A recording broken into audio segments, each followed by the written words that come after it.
آپ سن رہے ہیں مفہوم القرآن، سورۃ البقرہ یعنی وہ سورت جس میں ایک گائے کا ذکر ہے۔ رکوع نمبر 35۔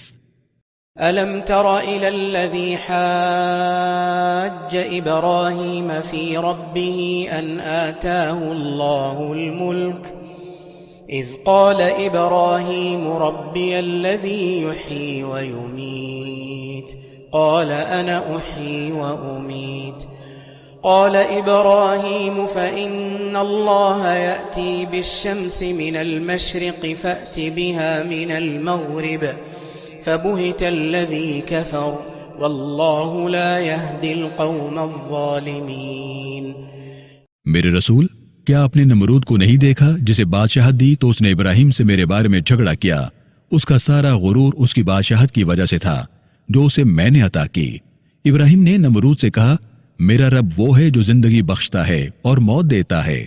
نمرود نے کہا، میں بھی زندگی بخشتا اور موت دیتا ہوں۔ ابراہیم علیہ السلام نے فرمایا، میرا رب سورج مشرق سے نکالتا ہے تو اسے مغرب سے نکال کر دکھا۔ نمرود جانتا تھا کہ وہ رب نہیں ہے لیکن دعویٰ کرتا ہے۔ ابراہیم کی بات سن کر حقیقت کا انکار کرنے والے نمرود کے ہوش اڑ گئے۔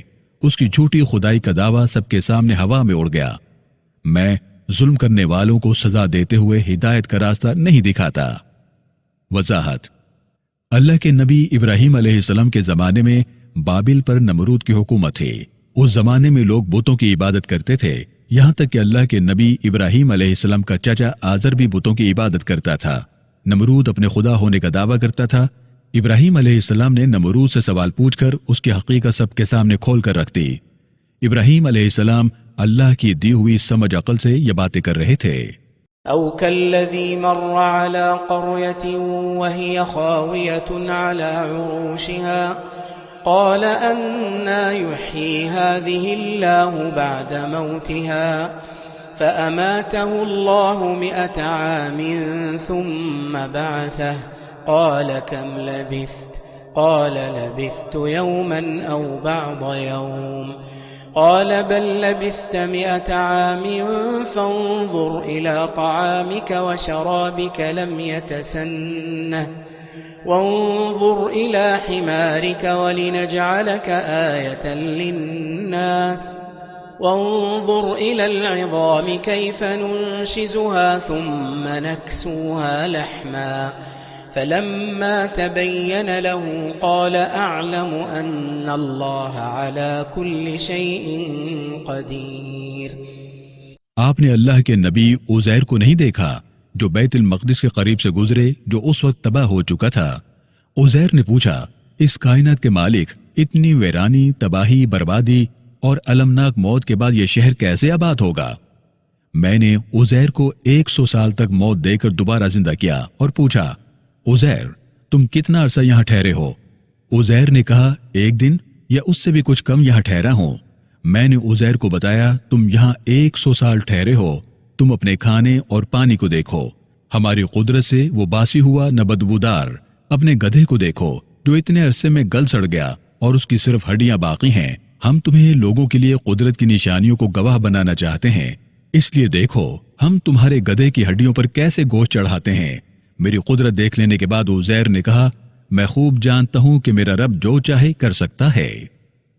وضاحت: اللہ کے نبی عزیر علیہ السلام دوبارہ زندہ کیے جانے کے بعد شہر گئے تو بیت المقدس مکمل آباد ہو چکا تھا۔ اسے دیکھ کر کوئی نہیں کہہ سکتا تھا کہ اس شہر کو 100 سال پہلے تباہ و برباد کر دیا گیا تھا۔ بیت المقدس کی تباہی کے دوران تورات کے تمام نسخے بھی جلا دیے گئے تھے۔ اس طرح تورات کا وجود ہی باقی نہیں رہا تھا۔ عزیر علیہ السلام کو تورات زبانی یاد تھی۔ تورات عزیر علیہ السلام کے بتانے پر دوبارہ لکھی گئی۔ اس خیال سے یہودیوں نے عقیدہ بنا لیا کہ عزیر اللہ کے بیٹے ہیں، جو کہ جھوٹ کے سوا کچھ نہیں۔ اللہ وحدہ لا شریک ہے، اس کا کوئی باپ ہے نہ بیٹا۔ وَإِذْ قَالَ إِبْرَاهِيمُ رَبِّ أَرِنِي كَيْفَ تُحْيِي الْمَوْتَى قَالَ أَوَلَمْ تُؤْمِنْ قَالَ بَلَى وَلَكِنْ لِيَطْمَئِنَّ قَلْبِي قال فخذ 4 من الطير فصرهن إليك ثم اجعل على كل جبل منهن جزءا ثم ادعهن يأتينك سعيا واعلم ان اللہ عزیز حکیم۔ یاد ہے جب ابراہیم نے کہا میرے رب مجھے دکھا تم مردوں کو کیسے زندہ کرے گا؟ میں نے کہا کیا تمہیں یقین نہیں کہ میں مردوں کو زندہ کر دوں گا؟ ابراہیم نے کہا کیوں نہیں، میں چاہتا ہوں کہ تیری قدرت کو دیکھ کر عین الیقین سے میرے دل کو قرار حاصل ہو۔ میں نے کہا 4 پرندے لو اور انہیں اپنے ساتھ مانوس کر لو تاکہ جب پکارو تو تم انہیں پہچان سکو۔